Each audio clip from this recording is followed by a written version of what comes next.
Pituitary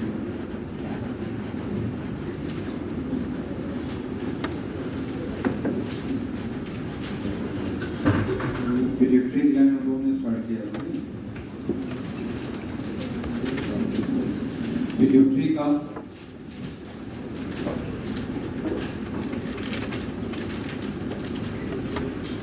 तीन लोग क्या थे? Interior, posterior, intermediate. ये तीन लोग था। तो इस तीन लोग में हमने कहा था कि इंटीरियर पिट्यूटरी किससे बना हुआ है? पास डिस्टैलिस है, पास ट्यूबरैलिस है, और इंटरमीडिएट लोग पार्स इंटरमीडियस है। पोस्टीरियर लोग हो गया पार्स नर्वोसा। ठीक है।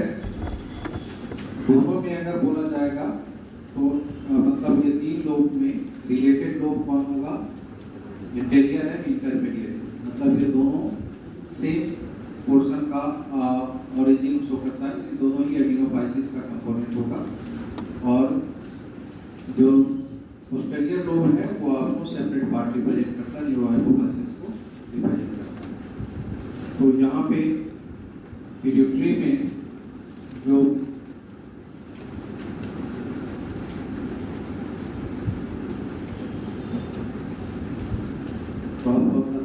कंसेप्ट आएगा नहीं तो ठीक है, डायरेक्ट हार्मोन हम लोग कहते हैं hormone of posterior lobe. Posterior lobe का हार्मोन्स क्या क्या है? पोस्टीरियर लोब का हार्मोन दो न्यूक्लियाई से प्रोड्यूस किया जाता है। ठीक है। ये आपको प्रोड्यूस किया जाता है दो न्यूक्लियाई के द्वारा। तो पोस्टीरियर लोब का दो न्यूक्लियाई क्या है? इसका न्यूक्लियाई होता है पारावेंट्रिकुलर न्यूक्लियाई। पोस्टीरियर लोब में पारावेंट्रिकुलर न्यूक्लियाई पाया जाता है और सुप्रा ऑप्टिक न्यूक्लियाई पाया जाता है। कौन कौन सा न्यूक्लियस प्रेजेंट है? पारावेंट्रिकुलर है, सुप्रा ऑप्टिक। ठीक है। तो ये दो प्रकार का न्यूक्लियाई होता है, सुप्रा ऑप्टिक न्यूक्लियस और सुप्रा काइस्मेटिक न्यूक्लियस। ये डिफरेंट होता है। सुप्रा काइस्मेटिक न्यूक्लियस हमारा पिनियल बॉडी का सब्स्टिट्यूट होता है। पिनियल बॉडी आपको मैक्स टू मैक्स 12 ईयर तक काम करता है। 7 ईयर तक एफिशिएंट होता है, 12 ईयर तक उसका फंक्शन जो होता है रिड्यूस करता हुआ जाता है। तो क्या मैक्स कह सकते हैं कि जब तक प्यूबर्टी फुल फेज नहीं आता, कभी कभी 14 ईयर में किसी में आता है, तो 12 टू 14 ईयर तक लेटेस्ट उसका जो फंक्शन का फेज होगा वो देखा जाता है। लेकिन 14 ईयर ऑनवर्ड पूरे बॉडी को कमांड करना चालू कर देता है सुप्रा काइस्मेटिक न्यूक्लियस। तो यहाँ पर सुप्रा काइस्मेटिक न्यूक्लियस पिनियल बॉडी का कंप्लीट सब्स्टिट्यूट होता है। मतलब जो फंक्शन पिनियल बॉडी का है उस फंक्शन को कमांड कर लेता है कौन? सुप्रा काइस्मेटिक न्यूक्लियस। तो सुप्रा काइस्मेटिक न्यूक्लियस प्रोडक्टिव एंड रेगुलेटरी दोनों फंक्शन देने का काम करता है। यहाँ पर सुप्रा ऑप्टिक न्यूक्लियाई ओनली प्रोडक्टिव होता है। समझ गए? तो दोनों में अंतर यहाँ इस प्रकार का देखा जाता है। तो पारावेंट्रिकुलर न्यूक्लियाई और सुप्रा ऑप्टिक न्यूक्लियाई, ये दो न्यूक्लियाई आपको पोस्टीरियर लोब का है। और यहाँ पर इसके द्वारा प्रोड्यूस किया जाता है, ये आपको प्रोड्यूस करता है ऑक्सीटोसिन, जिसे हम पीटोसिन भी कहते हैं। ऑक्सीटोसिन पीटोसिन को प्रोड्यूस करने का काम करता है। सुप्रा ऑप्टिक न्यूक्लियाई जो होता है ये प्रोड्यूस करता है वैसोप्रेसिन, जिसे हम पिटरेसिन कहते हैं। ठीक। यहाँ पर वैसोप्रेसिन के फंक्शन के आधार पे इसे एंटी डाययूरेटिक हार्मोन कहते हैं, और इसके फंक्शन के आधार पे इसे गैलेक्टोगोगिक हार्मोन कहते हैं।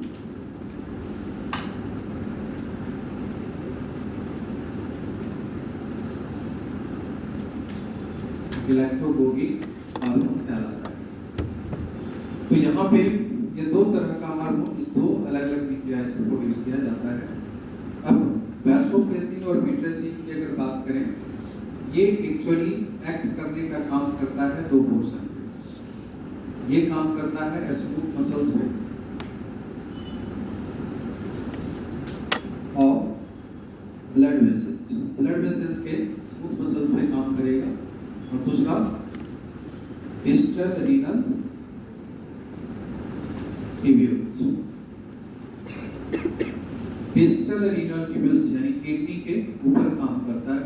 तो ये दो टारगेट सेक्टर हो गया वैसोप्रेसिन का। यहाँ पे क्या करता है कि जब डिस्टल रीनल ट्यूब्यूल्स पे ये काम करेगा, एक्ट करेगा, तो वैसे केस में ये इंक्रीज करता है reabsorption of water and electrolytes. Water and, देखो एनसीईआरटी लिखा है, इसके मैं लिख रहा हूँ, लेकिन एक्चुअली इसका काम है वाटर का रीअब्जॉर्प्शन करना, इलेक्ट्रोलाइट्स रीअब्जॉर्प्शन करना एल्डोस्टेरोन का काम होता है। एडीएच और एल्डोस्टेरोन में अंतर क्या है? एल्डोस्टेरोन इलेक्ट्रोलाइट्स एब्जॉर्ब करता है और इलेक्ट्रोलाइट्स कभी भी डायरेक्ट सॉलिड फॉर्म में नहीं जा सकता, इसलिए इलेक्ट्रोलाइट्स के साथ पानी ले लेता है। तो उसका प्राइम फंक्शन क्या है? इलेक्ट्रोलाइट्स का एब्जॉर्प्शन करना, इसलिए पानी इलेक्ट्रोलाइट के साथ साथ पानी चला जाता है। लेकिन एडीएच का प्राइम फंक्शन क्या है? वाटर का रीअब्जॉर्प्शन। ये इलेक्ट्रोलाइट्स एब्जॉर्ब करता ही नहीं, लेकिन एक्चुअली एनसीईआरटी दिया है, इसलिए आपको इस सेंटेंस को याद रखना है, इसी सेंस में आपको याद रखना है। ये इलेक्ट्रोलाइट्स एब्जॉर्ब करना इसका प्रॉपर्टी नहीं होता, ठीक है। तो ये केस आपको देखा जाता है। अब जब मान लीजिए पानी का एब्जॉर्प्शन कर लिया, इलेक्ट्रोलाइट्स का एब्जॉर्प्शन कर लिया, तो वैसे कंडीशन में क्लियर है कि ये डिक्रीज कर देगा यूरिन आउटपुट को। यूरिन आउटपुट बढ़ेगा या घटेगा? घट जाएगा, रीअब्जॉर्प्शन बढ़ गया। इसका मतलब क्या कर दिया? ये रिड्यूस कर दिया डाययूरेसिस, इसीलिए नाम पड़ गया एडीएच, एंटी डाययूरेटिक, ठीक है। तो डाययूरेसिस यानी यूरिन आउटपुट को घटा दिया, इसलिए एंटी डाययूरेटिक कह दिया। स्मूथ मसल्स पे जब ये काम करता है ब्लड वेसल्स का, तो ये यहाँ पे क्या करता है? इंटेंस वैसोकंस्ट्रिक्शन का काम करेगा। इंटेंस वैसोकंस्ट्रिक्शन करता है। वैसोकंस्ट्रिक्शन मतलब ब्लड वेसल को कंस्ट्रिक्ट कर दिया, और ब्लड वेसल को कंस्ट्रिक्ट कर दिया, इसका मतलब क्या होगा? प्रेशर बढ़ जाएगा। तो ये वैसोकंस्ट्रिक्शन इंटेंस लेने का काम करता है, इस कारण से इंक्रीज करता है ग्लोमेरुलर ब्लड प्रेशर। और जब ग्लोमेरुलर ब्लड प्रेशर अगर बढ़ गया, तो वैसे कंडीशन में इंक्रीज कर जाएगा ग्लोमेरुलर ब्लड फ्लो, और ग्लोमेरुलर ब्लड फ्लो बढ़ जाएगा, तो इसका मतलब इंक्रीज कर जाएगा ग्लोमेरुलर फिल्ट्रेशन रेट। नहीं, अब ये जब इंक्रीज कर गया, तो इसका मतलब है कि फिल्ट्रेशन के रेट को, यानी एटीएच जो है फिल्ट्रेशन भी बढ़ाने का काम करता है और यूरिन आउटपुट को भी घटाता है, ठीक है। फिल्ट्रेशन दे रहा है, यानी ब्लड ज्यादा फिल्टर करेगा, लेकिन यूरिन आउटपुट कम देगा। इस तरह का फंक्शन यहाँ पर देखा जाता है। अब ये जो एडीएच हार्मोन है, अगर इसकी डिफिशियंसी हो जाए, तो वैसे कंडीशन में ऑन डिफिशियंसी, जब डिफिशियंसी हो जाता है, तो उस कंडीशन में इसे हम कहते हैं डायबिटीज इंसिपिडस। डायबिटीज इंसिपिडस में वही सिम्टम होता है जो डायबिटीज मेलिटस में होगा, सिर्फ क्या नहीं होगा? शुगर नहीं होगा, यूरिन में या ब्लड में शुगर राइज नहीं करता। और दूसरी बात होता है कि इस केस में कंपैरेटिवली कीटोनेमिया या कीटोन्यूरिया कम रहता है, होता है लेकिन कम होता है, समझ गए?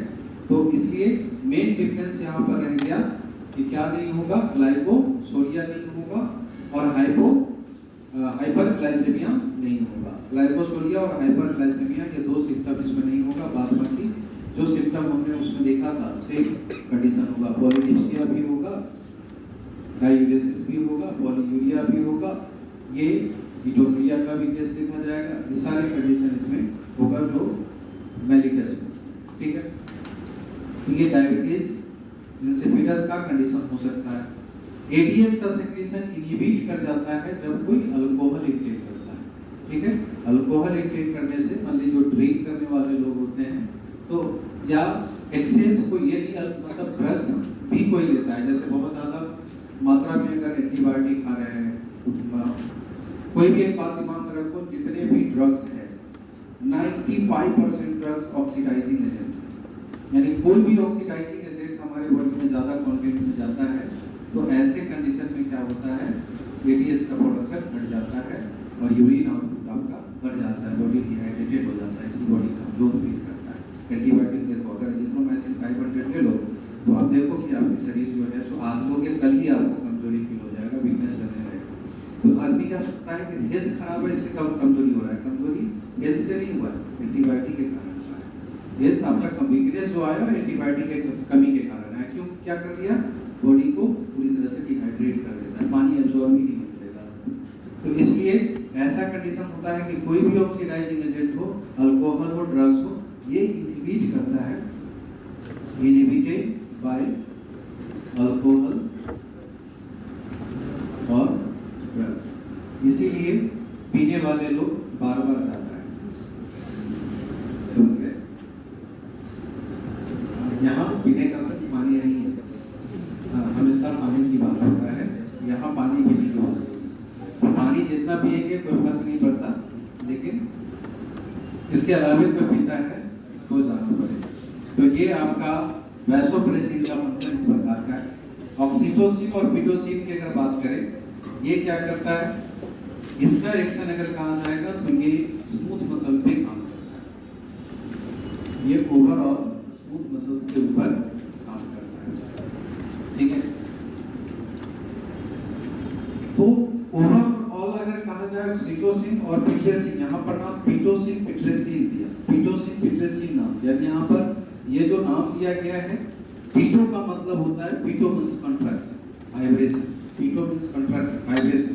पिट्रेसिन का मतलब होता है कि एक्सेस वाइब्रेशन। यहाँ पर दोनों में अंतर यही है, मतलब एक्सेसिव वाइब्रेशन तो पिट्रेसिन, सिर्फ वाइब्रेशन तो पिटोसिन। तो ऐसे सिचुएशन जो है वो दोनों में एक ही जैसा लगभग फंक्शन रिप्रेजेंट करता है, ठीक है। तो यहाँ स्मूथ मसल पे एक्शन करेगा, और स्मूथ मसल पे जब एक्शन किया तो ऐसे केस में क्या होता है, स्मूथ मसल का टारगेट सेक्टर जो होगा वो उसमें ये जनरली कॉन्ट्रैक्शन देने का काम करता है। स्मूथ मसल पे जब काम करेगा, एक्शन करेगा, तो ये कॉन्ट्रैक्शन देने का काम करेगा, और ये कॉन्ट्रैक्शन खास करके किस स्मूथ मसल पे देता है, तो मेमोरी ग्लैंड, मेमोरी ग्लैंड के स्मूथ मसल पे कॉन्ट्रैक्शन देने का काम करेगा। और मायोमेट्रियम कहाँ पाया जाता है, myometrium of uterine wall, uterine wall के मायोमेट्रियम पे जो स्मूथ मसल होगा उसके ऊपर ये कॉन्ट्रैक्शन इंड्यूस करने का काम करता है, ठीक है। जब मायोमेट्रियम पे कॉन्ट्रैक्शन देने का काम करेगा, क्योंकि इसके ऊपर भी इसका रिसेप्टर ऑक्सीटोसिन का होता है और मेमोरी ग्लैंड पे भी इसका रिसेप्टर पाया जाता है, जहां रिसेप्टर होगा वहां एक्शन होगा, इस दोनों के स्मूथ मसल पे रिसेप्टर प्रेजेंट है। तो मायोमेट्रियम यानी यूट्रस और मेमोरी ग्लैंड मेल में होता है, नहीं होता है, इसका मतलब ऑक्सीटोसिन का एक्शन मेल में नहीं होता है, होता है। ये हार्मोन आपके बॉडी, मेल के बॉडी में भी प्रोड्यूस होता है और फीमेल के बॉडी में भी प्रोड्यूस होता है, लेकिन अभी हमने कहा कि ये एक्शन मेमोरी ग्लैंड और मायोमेट्रियम पे हो रहा है, तो ये तो मेल में नहीं थी, तो फिर ये एक्शन कैसे करेगा। यानी स्मूथ मसल्स पेरिफेरल जो बॉडी का होता है हर पोर्शन पे काम करता है, इस जगह पर इसका एक्शन कंपैरेटिवली ज्यादा होता है, क्योंकि इसका रिसेप्टर साइड यहाँ अधिक होता है, समझ गए। तो कॉन्ट्रैक्शन एक्शन जो है वो दोनों ही केस में देखा जाएगा।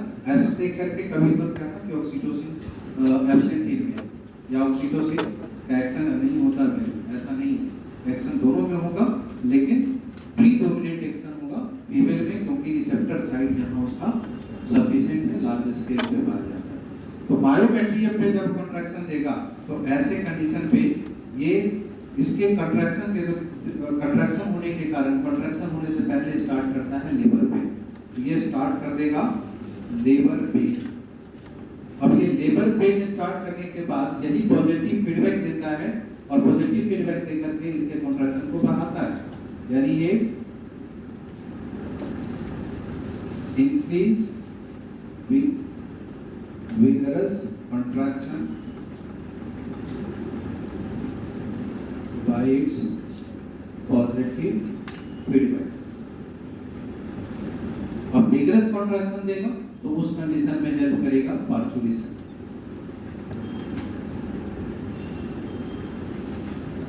तो हेल्पिंग पार्चुलेशन, ये पार्चुलेशन में हेल्प करने का काम करेगा, बर्थ में हेल्प करने का काम करेगा। इस तरह का फंक्शन देखा जाता है। मैमरी ग्लैंड के स्मूथ मसल पे काम करेगा, तो यहाँ पे क्या करता है, ये मैमरी ग्लैंड में ग्लैंडुलर फॉलिकल्स को स्टिमुलेट करने का काम करेगा। दोनों में ध्यान रखना है कि क्या होता है, आगे हम उसको रिलेट करते हैं। पहले यहाँ दिमाग में रखिए कि मैमरी ग्लैंड में क्या करेगा, जो ग्लैंडुलर यूनिट्स होगा, ग्लैंडुलर फॉलिकल्स होगा, उसके ऊपर काम करके उसके चारों तरफ से कंप्रेस करेगा। उस यूनिट के ऊपर डायरेक्ट नहीं होगा, स्मूथ मसल पे, तो पेरीफेरी में स्मूथ मसल होगा, सीधा उसको डिस्ट्रीब्यूट करने का काम करेगा। लेकिन प्रोलैक्टिन अगर कहेगा तो डायरेक्ट फॉलिकल के ऊपर रिसेप्टर होता है। ये मसल के ऊपर रिसेप्टर है और वो फॉलिकल के ऊपर रिसेप्टर होता है, दोनों का रिसेप्टर साइट अलग होता है। अब उसके आधार पे देखा जाएगा कि इन बिटवीन जो स्पेस होता है वहां पर रिसेप्टर पे प्रेजेंट होता है एस्ट्रोजन का, प्रोजेस्टेरोन का। तो सबका रिसेप्टर अलग-अलग प्रकार का है, तो एक्शन भी अलग-अलग प्रकार का देखा जाएगा। तो यहाँ पर जनरली सिर्फ ये कॉन्स्ट्रिक्शन देने का काम करता है। तो ऐसे कंडीशन में कॉन्ट्रैक्शन होने से कंस्ट्रिक्ट करेगा, कंस्ट्रिक्ट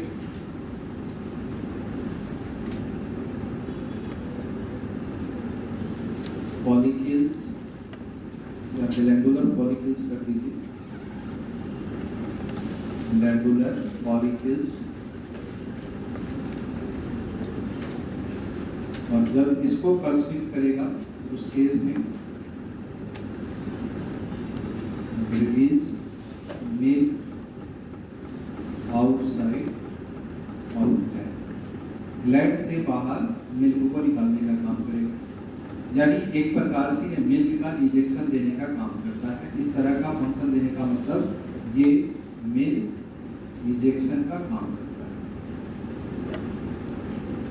इसीलिए हम लोग ऑक्सीटोसिन को कहते हैं बर्थ हार्मोन और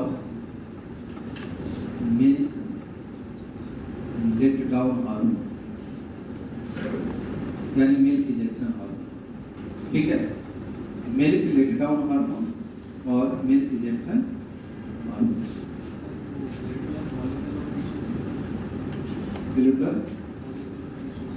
अलग है, ग्लैंडुलर टिश्यू ही फॉलिकल बनाता है।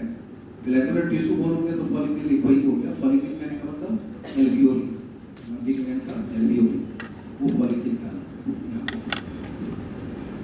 उस टिश्यू से, ग्लैंडुलर टिश्यू से ही फॉलिकल बनेगा। तो इस प्रकार का एक्शन होता है। मतलब आपको ऑक्सीटोसिन को कह सकते हैं बर्थ हार्मोन क्यों कहा, बर्थ में हेल्प करने का काम करता है। मिल्क इंजेक्टिंग हार्मोन क्यों कहा, ये मिल्क को इंजेक्ट करने में हेल्प करने का काम करता है। तो जैसा काम है उसी के आधार पे उसका हम लोग नाम देते हैं। तो ये एक प्रकार से hormone of posterior lobe represent करता है। अच्छा, इसका सिंथेटिक फॉर्म जो होगा ऑक्सीटोसिन का, सिंथेटिक फॉर्म होता है, इस सिंथेटिक फॉर्म को सेलेस्टिरोल कहते हैं। अगर मान लीजिए कि किसी फीमेल का मिल्क नॉर्मली नहीं आता है, तो ऐसे कंडीशन में या पार्चुलेशन के टाइम में पार्चुलेशन हो चुका है और लेबर पेन इंड्यूस ही नहीं हो रहा है फीमेल में, तो डॉक्टर क्या करता है, उस कंडीशन में सेलेस्टिरोल का इंजेक्शन लगाता है। और दूसरी बात आप देखते हो कि कई बार विलेज में आपको पता चलेगा कि बफेलो का, काऊ का डेथ हो जाता है, डेथ हो जाता है तो इंजेक्शन लगा के मिल्क निकालता है। वो इंजेक्शन लगाने का मतलब क्या है, क्या चीज का इंजेक्शन दे रहा है, सेलेस्टिरोल। यानी ये आर्टिफिशियल ऑक्सीटोसिन जो होता है उसका इंजेक्शन दे करके आपको लैक्टेशन इंड्यूस करने का काम करता है। तो इस प्रकार से ये आपको सेलेस्टिरोल जो रिप्रेजेंट हुआ एक प्रकार का, ये सिंथेटिक ऑक्सीटोसिन कहलाता है। इसको हम लोग सिंथेटिक ऑक्सीटोसिन कह सकते हैं।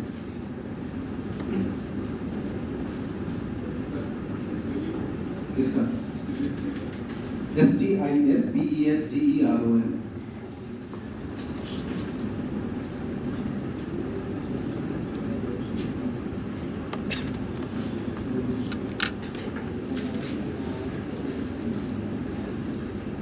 Hormone of intermediate lobe.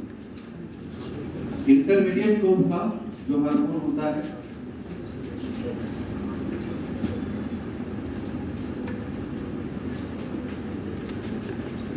एक ही न्यूक्लियाई होता है इंटरमेडिएट।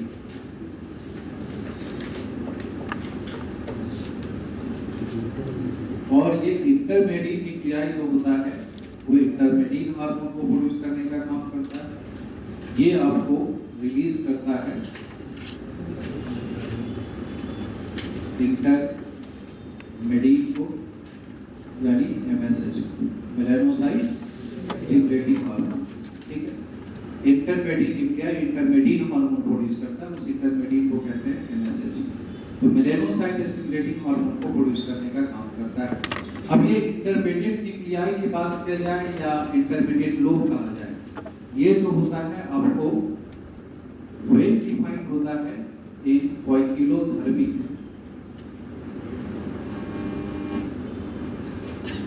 वर्टिब्रेट्स। जो भी पोइकिलोथर्मिक वर्टिब्रेट्स होगा उसमें ये वेल डिफाइंड होता है, समझ गए?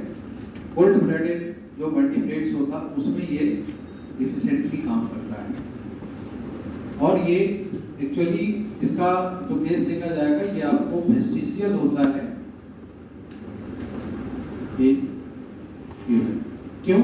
क्योंकि ये लोब इंटीरियर लोब के पास डिस्टेंस में मर्ज कर जाता है फीटल स्टेज में, तो ये सेपरेट हमारे केस में होता ही, वो फ्यूज करके रहता है, तो इनडिस्टिंक्ट रहता है। तो इसलिए हमारे केस में एमएसएच को वेस्टिजियल कह सकते हैं, इंटरमीडिएट लोब को भी वेस्टिजियल कह सकते हैं, एमएसएच हार्मोन को भी वेस्टिजियल और उसको भी हम वेस्टिजियल कह सकते हैं। यहाँ पर ये क्या करता है, एक्ट करता है मेलानोसाइट सेल्स ऑफ स्किन के मेलानोसाइट सेल पे काम करता है और ये रेगुलेट करता है मेलानिन पिगमेंट को, कंसंट्रेशन ऑफ मेलानिन पिगमेंट को। ये आपको increase concentration of melanin pigment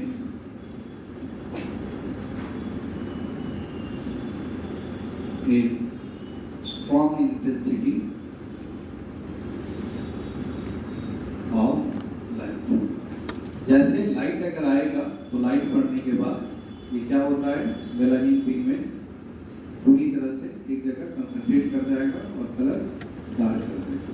ठीक है, इंटेंसिटी ऑफ लाइट कम होगा तो ये इसका प्रोडक्शन भी जो होता है कंपैरेटिवली कम हो जाता है। रिएक्शन कम हो जाने के कारण यहाँ पर ये, अब जैसे कि मेलानिन का कंसंट्रेशन बढ़ा दिया, इसका मतलब क्या हुआ, डार्केनिंग ऑफ स्किन। तो याद रखिए कि स्किन को डार्केन करने का काम करता है एमएसएच, लाइटेन करने का काम करता है मेलाटोनिन। इसलिए मेलाटोनिन और एमएसएच जो होता है वो एंटागोनिस्टिक टाइप का यूज होता है। ठीक है, तो ये एक प्रकार से डार्केनिंग का फंक्शन करेगा, ये आपके बॉडी में नहीं काम।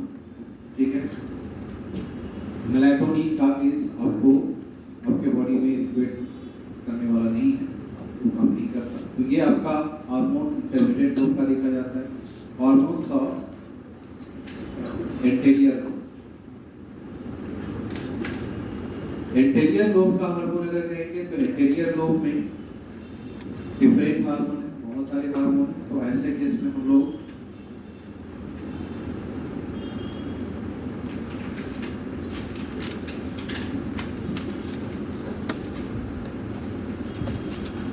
पीआरएल, प्रोलैक्टिन या मैमोट्रोपिक हार्मोन।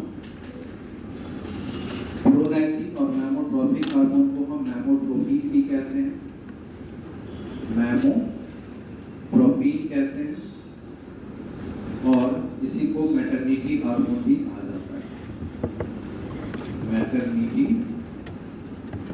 हार्मोन। ठीक है, तो मैटरनिटी हार्मोन का ये फॉर्म होता है। मैमो यहाँ पर है मेमरी ग्लैंड, ट्रोफिन का मतलब होता है न्यूट्रिशन। ठीक है, तो जितने भी ट्रोफिन है यहाँ एंटीरियर लोब से सारे हार्मोन लगभग ट्रोफिन आता है। तो सारे ट्रोफिन वर्ड जहाँ लगा है इसका मतलब क्या देगा, नर्सिंग का काम करेगा, न्यूट्रिशन सप्लाई करेगा, न्यूट्रिशन जहाँ मिलेगा ग्रोथ होगा। तो इसीलिए यहाँ ये जो हार्मोन होता है इसका जब एक्शन होगा तो ये एक्ट करता है मेमरी ग्लैंड पे, और मेमरी ग्लैंड पे जब काम करेगा तो उस तरह से इसमें दो फंक्शन देने का काम करेगा। एक तो यहाँ पे इट्स ग्रोथ है, मेंटेनेंस देने का काम करेगा। मेमोरी ग्लैंड का ग्रोथ है, मेंटेनेंस देने का काम करेगा। और दूसरा ये आपको स्टिमुलेट करता है synthesis and secretion of milk, secretion of milk inside gland. अब यहाँ कन्फ्यूजन नहीं होना चाहिए ऑक्सीटोसिन और इसमें। ऑक्सीटोसिन आउटसाइड ग्लैंड मिल्क को निकालता है और ये इनसाइड ग्लैंड बनाता है। वो सिर्फ निकालने का काम करता है, इंजेक्शन देता है। ठीक है, इसलिए इसको कहा गैलेक्टोपोएटिक। ये क्या करता है? प्रोडक्शन करता है, इसलिए इसे कहते हैं गैलेक्टोपोएटिक। ये आपको गैलेक्टोपोएटिक हार्मोन होता है।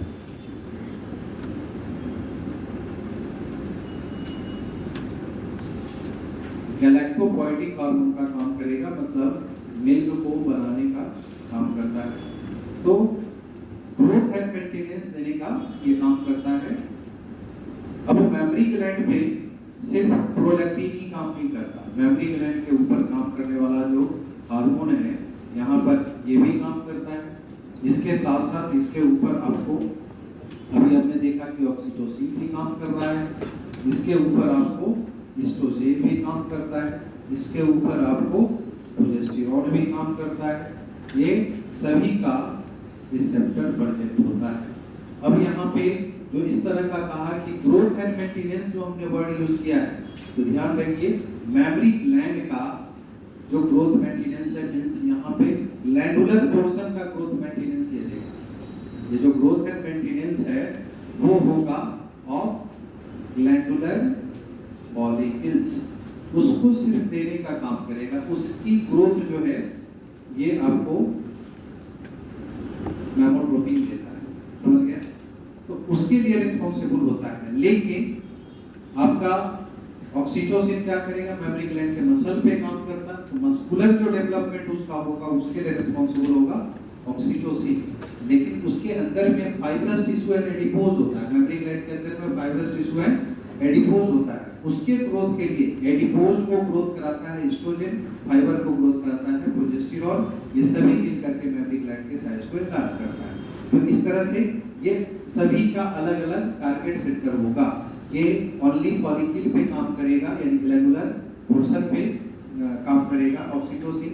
उसके पेरिफेरी पे जो मसल्स होगा उसके ऊपर काम करके फॉलिकल को कंप्रेस करेगा। तो इस तरह से इसमें एक्शन देखा जाता है।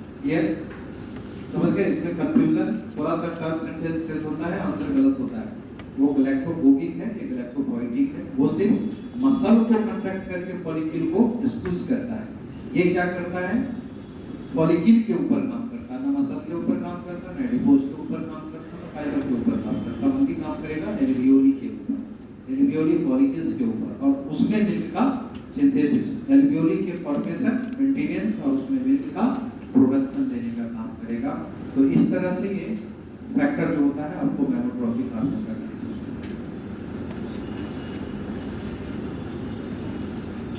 PSH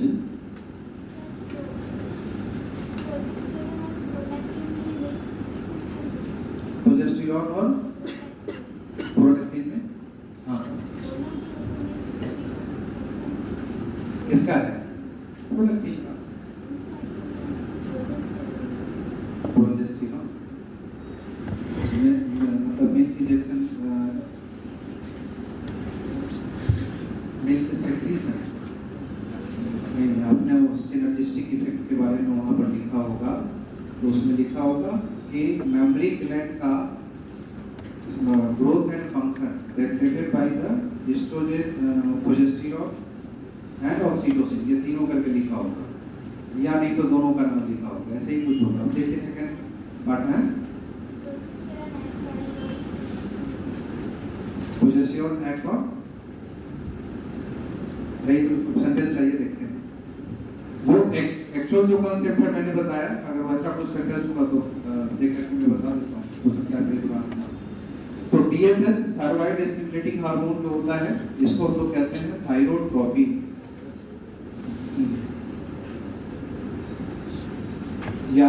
थायरोट्रॉपिक hormone. Progesterone support pregnancy, progesterone also act on memory gland, stimulate formation of alveoli sac like structure which store milk and milk. Support करता है, यहाँ लिखा है stimulate the formation of alveoli act on memory gland, stimulate the formation of alveoli sac-like structure which store milk and secretion.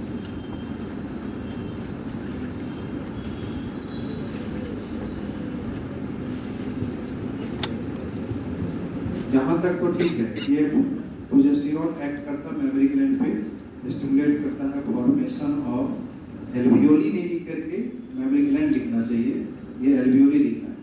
sac-like structure and stored milk and milk secretion. Milk secretion में support करेगा, ये direct दे दिया है stimulates, यहाँ sentence ठीक लिखा है progesterone support pregnancy. कैसे सपोर्ट करता है, तो ये सारे प्रोसेस को देख करके सपोर्ट करता है। सेंटेंस का मिस्टेक नहीं है, लेकिन फिर भी अगर ऐसा दिया है तो वही याद रखिए, सेंटेंस सही नहीं है, क्योंकि यहाँ कंसेप्ट यही है, ये दिमाग में रखिए कि ग्लैंडुलर यूनिट को बनाता है प्रोलैक्टिन, इसलिए इसको मैटरनिटी हार्मोन कहते हैं। अगर ये नहीं करेगा तो फिर प्रोजेस्टेरॉन को मैटरनिटी हार्मोन कहते हैं, प्रोजेस्टेरॉन को हम प्रेगनेंसी हार्मोन कहते हैं, हार्मोजेनिक हार्मोन कहते हैं, मैटरनिटी हार्मोन नहीं कहते हैं। तो मैटरनिटी तब तक नहीं आएगा जब तक प्रोलैक्टिन प्रोड्यूस नहीं होगा। एस्ट्रोजन प्रोजेस्टेरॉन फीमेल में तो हमेशा प्रोड्यूस होता रहता है, हर साइकिल में प्रोड्यूस होता रहता है, तो मैटरनिटी तो आ ही नहीं सकता। मेमोरी ग्लैंड में सिर्फ क्या हर साइकिल में मिल्क प्रोडक्शन होता है, कॉमन सेंस की बात है, वो सेंटेंस का मिस्टेक है। अब वो है तो सेंटेंस में उस तरह से लेकर के चल सकते हो, जो रियल कंसेप्ट है वो यही है कि आपको ग्लैंड के यूनिट पे काम करता है हेमोट्रोपिक, मसल पे काम करता है ऑक्सीटोसिन, स्मूथ एडिपोज पे काम करता है एस्ट्रोजन। हमेशा आप एक बात दिमाग में रखें, मेल में जो पर्सनैलिटी का चेंज होता है, बॉडी का एक्सप्रेशन आता है, वो एंड्रोजन के कारण, फीमेल में जो बॉडी का एक्सप्रेशन आता है वो एस्ट्रोजन के कारण। और प्रोजेस्टेरॉन जो होता है वो फंक्शनल रेगुलेशन में सपोर्ट करता है। तो ये प्रोजेस्टेरॉन एक्चुअली जो रिप्रेजेंट करता है वो फाइब्रस पोर्शन में एक्शन करने के कारण, फाइबर वही काम करता है जो मसल काम करता है, यानी कि इंजेक्शन में हेल्प करेगा, मिल्क के सेक्रेशन में हेल्प करेगा, कंप्रेस करने में हेल्प करने का काम करता है। एक बहुत बड़ा कंफ्यूजन होता है लैक्टेशन और सेक्रेशन।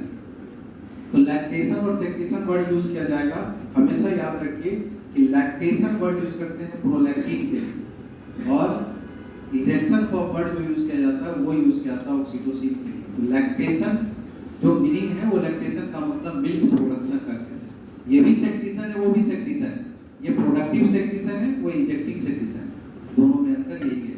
तो लैक्टेशन वर्ड अगर कहा जाएगा तो यहाँ ये प्रोलैक्टिन का फंक्शन शो करता है, ये लैक्टेशन है, समझ गए? तो इस तरह से है। अब वो सेंटेंस और में गलत करके कुछ कंसेप्ट चेंज कर देता है, बात अलग है, लेकिन रियल कंसेप्ट यही है। आप उस सेंटेंस में सेंस में याद रख सकते हो, सेंटेंस को ऐसे याद रखना। थायराइड स्टिमुलेटिंग हार्मोन या थायरोट्रोपिक, जिसको हम थायरोट्रॉपिक हार्मोन कहते हैं, सेम वही काम करेगा जो ऐसा हमने इसमें कहा है कि ये एक्ट करता है थायराइड ग्लैंड के ऊपर। जी सर, क्या नहीं लिख रहा? नीचे का नहीं दिख रहा है, कितना गैप दे दे के लिख रहा है, नहीं दिख रहा है। अच्छा ठीक है, अब इसको कंप्लीट कर देते हैं। तो अब ये थायराइड ग्लैंड के ऊपर काम करेगा, ठीक उसी तरह से यहाँ देखा जाता है कि ये थायराइड ग्लैंड जो होगा, इस थायराइड ग्लैंड का ग्रोथ और मेंटेनेंस देने का काम करता है, और उसमें थायराइड हार्मोन जो होगा उसको मेंटेन करने का काम करता है। तो इसका फंक्शन यही है कि ये आपको इट्स ग्रोथ एंड मेंटेनेंस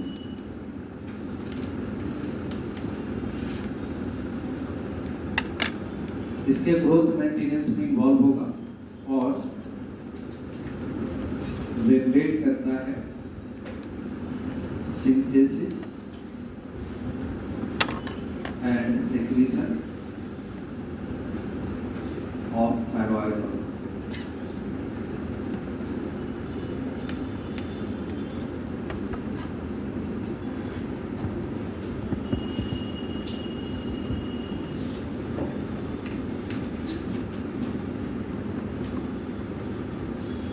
इसका मैकेनिज्म ऑफ हार्मोन एक्शन देखेंगे तो वहाँ पे हम बताएंगे एंटागोनिस्टिक और सिनर्जिस्टिक इफेक्ट। तो उसमें आपको दिखेगा कि एक से अधिक हार्मोन एक ही जगह पे काम करके इफेक्ट को बढ़ाता है, तो बढ़ाने का काम कैसे करता है।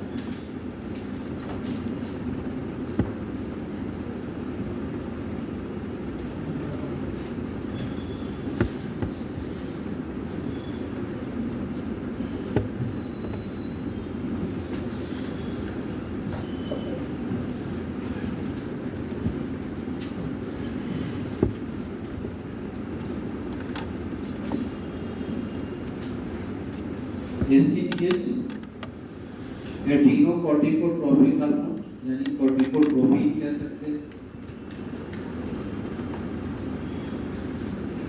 कॉर्टिकोट्रोपिन ये काम करता है एड्रिनल कॉर्टेक्स में। एड्रिनल कॉर्टेक्स के ग्रोथ एंड मेंटेनेंस में इन्वॉल्व होगा, क्योंकि जितने भी ट्रॉपिक है उसका फंक्शन यही होगा, और रेगुलेट करता है synthesis and secretion of adrenocorticoids except mineralocorticoid. Adrenocorticoids 3 प्रकार का है, ग्लूको, गोनाडो और मिनरलो। ठीक है, तो ये जो 3 कॉर्टिकॉइड्स है उसमें मिनरलोकॉर्टिकॉइड्स का रेगुलेशन ये नहीं देता है। क्यों? ये ग्लूको को देता है, गोनाडो को देता है, लेकिन मिनरलोकॉर्टिकॉइड का रेगुलेशन नहीं देता है। क्यों नहीं देगा? क्योंकि इसका रेगुलेशन हम पहले पढ़ चुके हैं। इसका रेगुलेशन देता है रास। ये रास के द्वारा रेगुलेट होता है, और गोनाडो और ग्लूको जो होगा एसीटीएच के द्वारा रेगुलेट होता है। समझ में आया? तो मिनरलोकॉर्टिकॉइड का रेगुलेशन रास मैकेनिज्म करेगा। तो इस तरह से एड्रिनल कॉर्टेक्स और उसके प्रोडक्शन का रेगुलेशन देने का काम करेगा।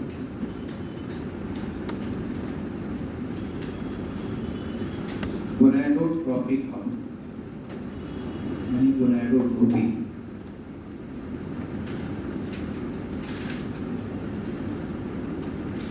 गोनाडोट्रोपिक हार्मोन, गोनाडोट्रोपिन या गोनाडोट्रोपिन बोलते हैं।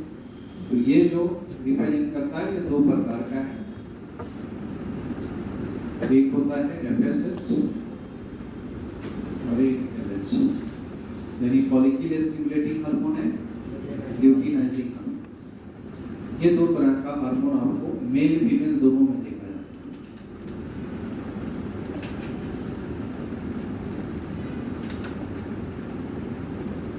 मेल में अगर कहेंगे तो FSH क्या काम करेगा? FSH का काम है स्पर्मेटोजेनेसिस को ट्रिगर करना, स्टिमुलेट करना, और एंड्रोजन का रेगुलेशन करना। एंड्रोजन के एक्शन जो होगा उसका रेगुलेशन देने का काम करता है। तो ये आपको स्टिमुलेट करता है स्पर्मेटोजेनेसिस को। मींस काम करेगा किसके ऊपर? सेमनीफेरस ट्यूब्यूल्स के ऊपर। सेमनीफेरस ट्यूब्यूल्स को स्टिमुलेट करता है स्पर्मेटोजेनेसिस के लिए। तो ये इस पे काम करता है और रेगुलेट करेगा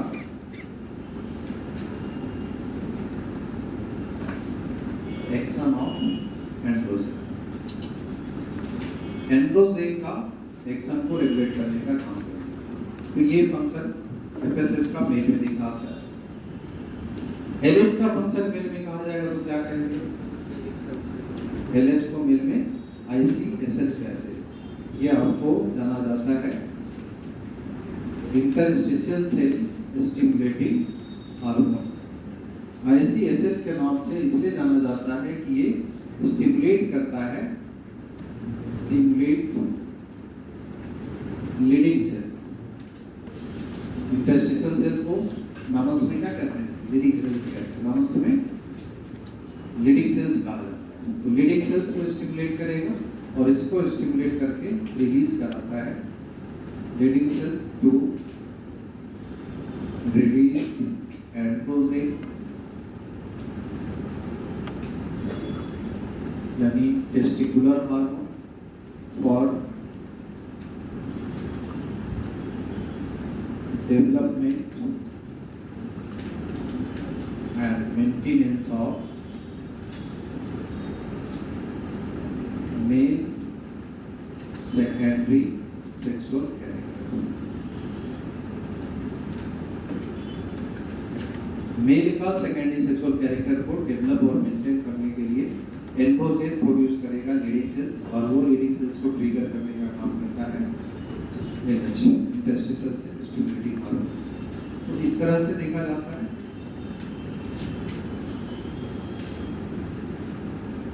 इन फीमेल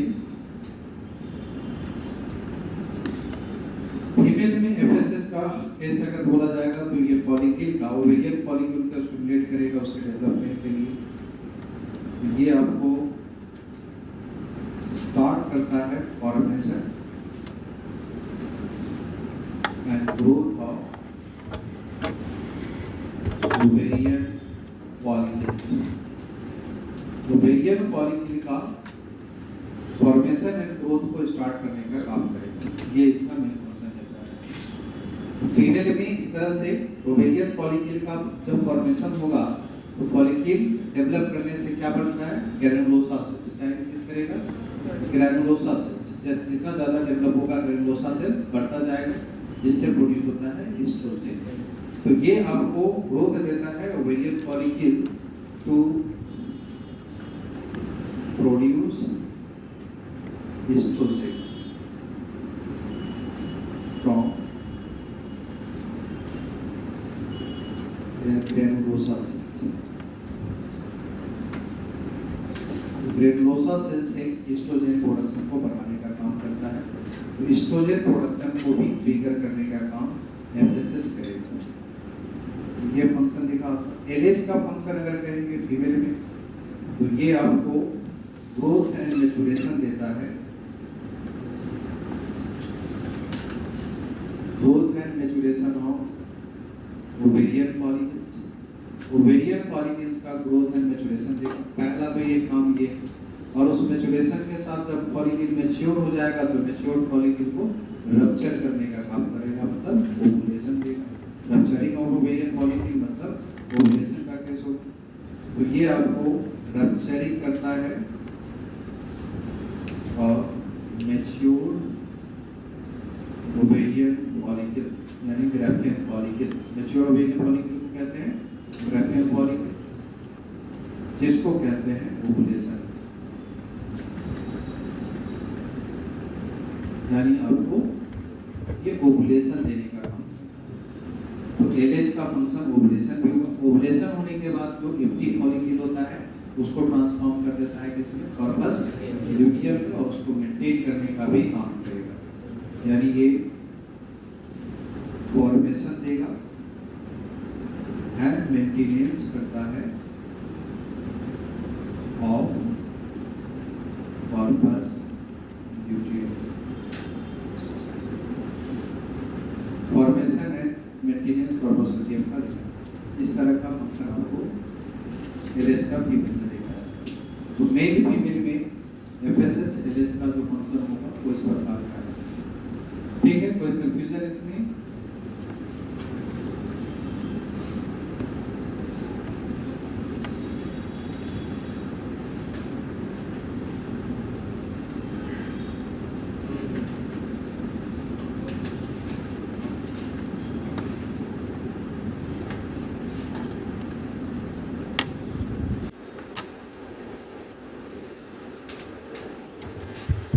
एक आपका जो सबसे आप कह सकते हो कि इमीडिएट फंक्शन देता है वो हो गया सोमैटोट्रोफी।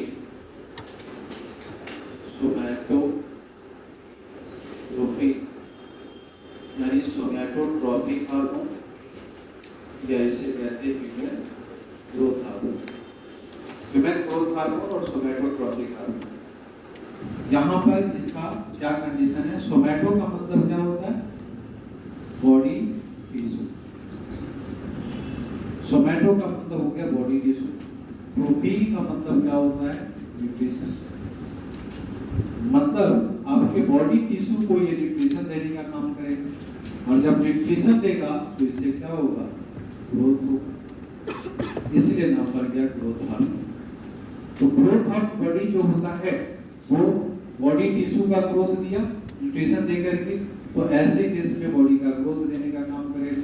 तो इस तरह से एंटायर बॉडी के ग्रोथ में इन्वॉल्व होता है आपका सोमैटोट्रोपिक हार्मोन। अब ऐसे केस में जो हम लोग कहते हैं कि ये न्यूट्रिशन का जो कंडीशन शो करता है, ये न्यूट्रिशनल इफेक्ट कैसे देता है, यही इसका सबसे इंपॉर्टेंट फैक्ट होता है। कैसे न्यूट्रिशन देगा ग्रोथ हार्मोन? न्यूट्रिशन में जैसे आप इसको ये कह सकते हैं कि आपका जो प्रोटीन सिंथेसिस है उसको स्टिमुलेट करता है, मतलब आप ये कह सकते हो कि इंक्रीज करता है synthesis and accumulation of protein. इसका मतलब आपके बॉडी में मस्कुलर टिश्यू का कंटेंट बढ़ाने का काम करता है, तो मस्कुलर टिश्यू के कंटेंट को बढ़ा देता ग्रोथ के लिए। ये इंक्रीज करता है कैल्शियम डिपोजिशन बोन के ऊपर, इससे बोन का क्या होगा? इलोंगेशन होगा। कैल्शियम डिपोजिशन ऑन बोन, तो बोन के ऊपर कैल्शियम डिपोजिशन दिया, बोन का ग्रोथ हो गया। तो इधर मस्कुलर ग्रोथ दे दिया, बोन का ग्रोथ दे दिया। ठीक, इस सभी ग्रोथ के लिए एनर्जी की जरूरत होता है, और वो एनर्जी जो यहाँ पर यूज करता है वो लिपिड से यूज करता है। इन सारे प्रोटीन बनाने के लिए, कैल्शियम डिपोजिशन के लिए जो एनर्जी खर्च होगा वो कहाँ से देगा? एनर्जी लिपिड से। ये एक्चुअली यूटिलाइज करता है, utilise energy from fat. Fat से एनर्जी देगा तो फैट को तोड़ेगा, इसका मतलब ये क्या देता है? लिपोलिसिस। तो ग्रोथ हार्मोन लिपोलिसिस देने का काम करता है। जब ग्रोथ हार्मोन काम करेगा तो यही कारण है कि आप बचपन से लेकर के जो आपका बॉडी है वो 16-18 ईयर तक पूरी तरह से इलोंगेट होता रहता है। मैक्सिमम हाइट हमारा 23 ईयर तक जाता है, 23 के बाद हाइट नहीं बढ़ता। तो क्यों नहीं बढ़ता? उसमें आपको ऑलरेडी नीट के भी फर्स्ट ईयर का क्वेश्चन था, पीएमटी में भी पहले क्वेश्चन आया। तो ये जो हाइट हमारा एक सर्टेन इसके ऊपर ही रुक जाता है। क्यों रुक जाता है? क्योंकि यहाँ पर क्या करता है कि ये ग्रोथ हार्मोन का एक्शन वहाँ पे होता रहता है, लेकिन जैसे सेक्स हार्मोन काम करना चालू कर देता, सेक्स हार्मोन का एक्शन होता है एक्सट्रीमिटीज पे, बोन के एक्सट्रीमिटीज पे काम होता है, वो एक्सट्रीमिटीज को ब्लॉक कर देता है। जब एक्सट्रीमिटीज ब्लॉक हो जाएगा, बोन एक्सट्रीमिटी यानी एपिफाइसिस अगर ब्लॉक हो गया तो बोन का इलोंगेशन कौन देता है? एपिफाइसिस। डायमीटर कौन बढ़ाता है? डायफाइसिस। तो इसका मतलब क्या होगा? 23 ईयर के बाद हाइट आपका बढ़ना बंद हो जाएगा, सिर्फ डायमीटर आपके बॉडी का बढ़ेगा। इससे जनरली जो है उसके बाद जो है बॉडी का डायमीटर बिगड़ता है, लेंथ हाइट जो है उसमें चेंज नहीं होता। तो ये जो कंडीशन देखा जाता है वो ग्रोथ हार्मोन उस समय तक काम करता रहता है, तो हाइट का इंक्रीमेंट जो है वो इस तरह का देखा जाता है। वही कहा जाता है कि जैसे बायोटेक्नोलॉजी के एप्लीकेशन के द्वारा जो आपका सोमैटोट्रोपिन का एक्शन बढ़ाने के लिए क्या करता है? पहले क्लीन करने का काम करता है एपिफाइसिस को। एपिफाइसिस के ऊपर जो ब्लॉकेज है उसको हटाएगा, फिर उसके बाद 2 मिलीग्राम के डोज देकर के उससे जो है इसका ट्रीटमेंट करता है, और उसके आधार पे आपका बॉडी जितना हाइट होगा वो हाइट कम से कम 3 से 5 इंच बढ़ जाता है। तो इस तरह से मतलब बहुत ज़्यादा हाइट बढ़ता है ऐसा भी नहीं है, उसके एप्लीकेशन से 3 to 5 इंच जो बॉडी का हाइट है वो इंक्रीज किया जा सकता है। ये पॉसिबिलिटी देखा जाता है उसी को प्यूरिफाई करके, क्योंकि ऑलरेडी उस समय पीक पे रहता है सारा हार्मोन, तो एक पार्शियल एक्शन करके बॉडी का हाइट 3 to 5 इंच तक बढ़ा देगा, उससे ज़्यादा ग्रोथ नहीं दे पाता है। तो यहाँ पर इस केस में जो होता है एनर्जी का यूटिलाइजेशन, यहाँ लिपोलिसिस यानी कि कीटोन बॉडीज का प्रोडक्शन यहाँ पर होता रहता है इसके बाद, और ये एक्टिवेट करता है लीवर को, activate liver to release sugar, to release sugar यानी ग्लूकोज इन ब्लड। ब्लड में ग्लूकोज का प्रोडक्शन लीवर से बढ़ाता है, समझ गए? कहाँ से? पेनक्रियास से नहीं, कहाँ से बढ़ा रहा है? आपका बॉडी स्टोरेज फूड कहाँ पाया जाता है? लीवर एंड मसल्स में। तो लीवर में जो स्टोरेज फूड है उसको कन्वर्ट करता है, यानी ग्लाइकोजन को ग्लूकोज में कन्वर्ट करके ब्लड का शुगर लेवल बढ़ाना चालू कर देता है ग्रोथ हार्मोन। दूसरा क्या करता है, retard the use of blood glucose. जब तक ये काम करना चालू, जब तक ग्रोथ हार्मोन काम करता रहेगा, ब्लड के ग्लूकोज यूज नहीं होने देता। ब्लड का ग्लूकोज ये यूज नहीं करेगा तो ब्लड का ग्लूकोज क्या हो जाएगा, बढ़ जाएगा। तो ब्लड का ग्लूकोज बढ़ गया तो इसका मतलब क्या होगा, डायबिटोजेनिक इफेक्ट। ये डायबिटोजेनिक इफेक्ट डालने का काम करता है। तो ग्रोथ हार्मोन कौन सा इफेक्ट डालता है, डायबिटोजेनिक इफेक्ट। इसलिए इसको एंटी इंसुलिन कहा जाता है। ये आप एंटी इंसुलिन कह सकते हो या एंटागोनिस्टिक को इंसुलिन रिप्रेजेंट करता। तो एंटागोनिस्टिक डायरेक्ट नहीं कहा जा सकता। क्यों नहीं कहा जा सकता, क्योंकि पेनक्रियाज पे काम नहीं करता, ये काम करता है लीवर पे, और इंसुलिन का काम करता पेनक्रियाज पे। तो टारगेट सेंटर दोनों का अलग अलग है, इसलिए हम एंटागोनिस्टिक को इंसुलिन नहीं कहते, एंटी इंसुलिन कहते। बात समझ में आया? तो इंसुलिन के अपोजिट में ही काम कर रहा है, लेकिन टारगेट सेंटर अलग है, इसलिए एंटागोनिस्टिक वर्ड यूज नहीं करके डायबिटोजेनिक इफेक्ट देने का ये काम करेगा। तो इस तरह से फंक्शन देकर के बॉडी का ग्रोथ देने का काम करता है। समझ गए? तो ये केस था सोमेटोट्रोपिक हार्मोन का जो एक्शन है उस प्रकार का। अब ये सोमेटोट्रोपिक हार्मोन यानी ग्रोथ हार्मोन जो होता है, इसका प्रोडक्शन अगर कम हो जाए, कम हो जाता है तो उसको कहते हैं हाइपोसेक्रीशन। कम होने का मतलब हाइपोसेक्रीशन, और ज्यादा हो गया तो हाइपरसेक्रीशन। अभी तक जितने भी ट्रॉपिक हार्मोन देखा है, उस ट्रॉपिक हार्मोन के ज्यादा कम होने से कोई एब्नॉर्मलिटी बहुत बड़ा डिस्टिंक्ट नहीं होता। एसीटीएस से थोड़ा बहुत होता है, टीएसएस से भी थोड़ा बहुत होता है, लेकिन बहुत ज्यादा डिस्टिंक्ट नहीं होता है, क्योंकि जब तक उसका कम्प्लीमेंट्री हार्मोन का लेवल वेरी नहीं करेगा तब तक एब्नॉर्मलिटी नहीं आता। लेकिन ये डायरेक्ट एब्नॉर्मलिटी क्रिएट करने का काम करेगा, क्योंकि ये किसी और के ऊपर काम नहीं करता, इसका डायरेक्ट टारगेट सेंटर है। तो डायरेक्ट टारगेट सेंटर है, इसका इफेक्ट भी इसका डायरेक्ट रिप्रेजेंट करता है। तो ग्रोथ हार्मोन का यानी सोमेटोट्रोपिक हार्मोन का हाइपरसेक्रीशन दो कंडीशन में देखा जा सकता है कि अगर हाइपरसेक्रीशन अगर हो ड्यूरिंग हाइपोसेक्रीशन ड्यूरिंग या ऐसे कहें बिफोर प्यूबर्टी, प्यूबर्टी से पहले अगर हाइपोसेक्रीशन होता है और आफ्टर प्यूबर्टी, तो उस कंडीशन में डिफरेंट केस आ जाएगा। अगर हाइपोसेक्रीशन बिफोर प्यूबर्टी होगा तो ऐसे केस में हम इसे क्या कहते हैं, ड्वार्फिज्म। ड्वार्फिज्म का केस हो सकता है, इसे हम टेलियोसिस भी कहते हैं या मिडगेट चाइल्ड भी इसे कहते हैं। मिडगेट चाइल्ड का डेवलपमेंट देखा जाए, ठीक है। ड्वार्फिज्म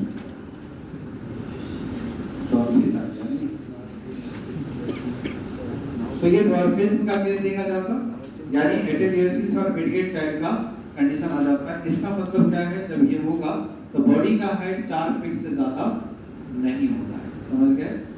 तो इसमें जनरली फिजिकली रिटार्ड हो जाता है, body height less than 4 feet हो जाए, तो ये केस ड्वार्फिज्म का कंडीशन हो जाता है। तो पेरिफेरल सोमेटिक पार्ट का, क्योंकि यहाँ कंसेप्ट हमने दे दिया, तो इसमें क्लियर है कि बॉडी के टिश्यू के ऊपर काम करता है, और बॉडी के टिश्यू के ऊपर जहाँ पर मस्कुलर और बोन दोनों को अफेक्ट करेगा। तो ये पेरिफेरल ग्रोथ कम हो गया, 4 फीट से कम हो जाता है, ड्वार्फिज्म का कंडीशन होता है। कि फिजिकल रिटार्डेशन देता है, न मेंटल रिटार्डेशन देगा और न ही सेक्सुअल रिटार्डेशन देता है।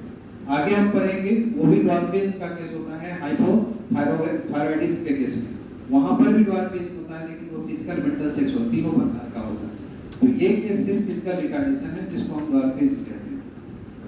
आफ्टर प्यूबर्टी की बात अगर कहा जाए, प्यूबर्टी के बाद अगर ऐसा हो जाए तब उस केस को कहते हैं एक्रोमाइक्रिया, जिसे कहा जाता है एक्रोमाइक्रिया, या इसे आप साइमन डिजीज कह सकते हो। साइमन डिजीज कह सकते हैं, ठीक है। साइमन डिजीज में क्या होता है, बॉडी और इंटेलिजेंसी लगभग नॉर्मल रहता है, बॉडी का इंटेलिजेंसी का अपीयरेंस नॉर्मल होगा, सिर्फ हाथ पैर फेस मसल छोटा हो जाता है, छोटा छोटा दिखेगा, ऐसा दिख जाता है, ये एक्रोमैग्लिया का कंडीशन देखा जाता है। तो इसमें कह सकते हो normal body and intelligence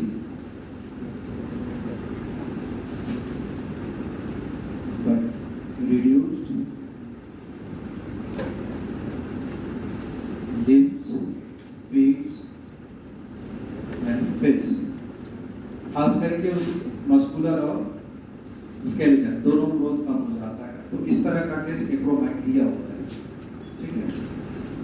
hyper secretion अगर हो गया तो ये हाइपर सेक्रीशन में भी हो सकता है बिफोर प्यूबर्टी। बिफोर प्यूबर्टी अगर हाइपर सेक्रीशन हुआ, ज्यादा प्रोडक्शन होगा, तब क्या हो जाएगा? जाइगेंटिज्म का केस होगा। जाइगेंटिज्म का कंडीशन है कि इसमें पेरिफेरल इलोकेशन बढ़ जाता है। बिगिनिंग से अगर ये ज्यादा ग्रोथ हो गया तो पूरे लिम्स और का इलोंगेशन, फेस का, बोन का इलोंगेशन, ये सब बढ़ता चला जाता है। तो इलोंगेशन ऑफ बोन होगा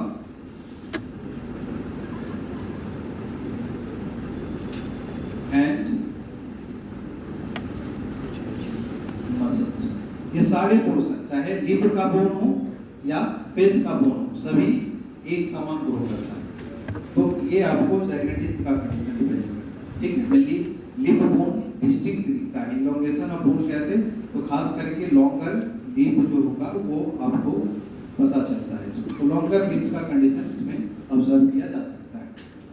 लेकिन आफ्टर प्यूबर्टी अगर कहेंगे तो ये लोकलाइज्ड एक्शन पे इस तरह का देखा जा सकता है। प्यूबर्टी के बाद एक्शन इसका लोकलाइज्ड हो जाता है, तो उसमें इफेक्ट भी लोकलाइज्ड होता है। तो आफ्टर प्यूबर्टी जो हो सकता है, दो तरह का केस होता है। जैसे एक को कहते हैं हंचबैक।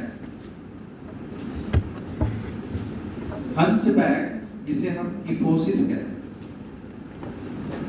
किफोसिस मतलब क्या होगा?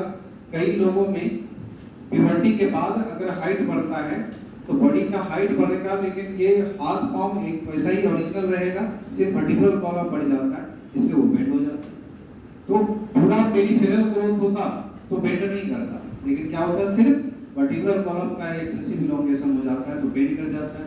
तो ये केस आपको कहलाता है हंचबैक यानी बेंडिंग ऑफ बैक।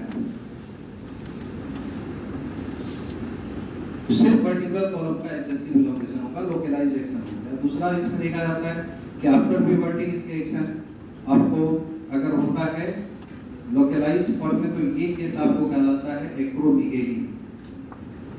एक्रोमिगेली ये गोरिल्ला के जैसा होता है। गोरिल्ला लाइक अपीयरेंस बॉडी का अगर हो जाए तो इसको कहते हैं एक्रोमिगेली। मतलब एक्सट्रीमिटी पे जनरली एक्सेसिव इलोंगेशन, एक्सट्रीमिटी जैसे ये बढ़ जाएगा, ये बढ़ जाएगा, मतलब ये बढ़ जाएगा। अब जैसे खली महाबली, ये जो है वो क्या है, एक्रोमिगेली कहते हैं, समझ गए? तो उसके एक्सट्रीमिटीज पोर्शन ज्यादा ग्रो कर गया, तो गोरिल्ला लाइक अपीयरेंस हो जाता है, वो आपको रिप्रेजेंट करता है। इसमें इलोंगेशन जो होता है, एक्सेसिव ग्रोथ बोन एक्सट्रीमिटी।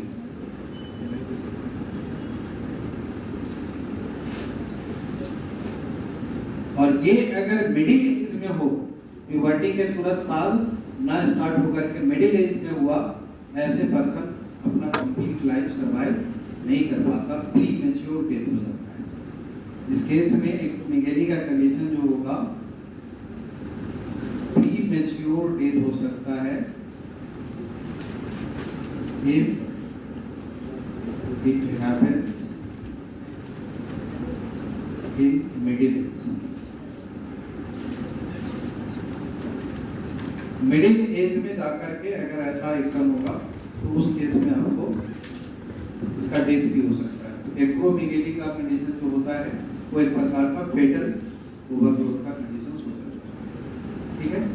तो ये सब आपका पिट्यूटरी के डिफरेंट हार्मोन का एक्शन इस प्रकार का है, ठीक है।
लोगों